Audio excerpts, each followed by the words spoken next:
Tudi v Sloveniji smo bili lansko leto priča največjega požara v zgodovini samostojne Slovenije, preko 2000 hektarov površine. Nauk iz tega je, da se je požar zgodil tam, kjer je bilo veliko zaraščanja, se pravi, da je obdelana krajina nekaj, kar je nujno. Drugi nauk je to, da so ključni gasilci.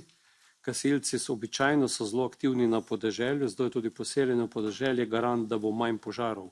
Normalno pa tudi primerna obdelava gozdov. Zelo pomembna je tudi mednarodna pomoč. Mi smo bili lansko leto deležni, mislim, da moramo v Evropi vlagati še več sredstev v to, da bodo tudi avioni, helikopterji na razpolago in čim prej prišli na pomoč, kadar je potrebno.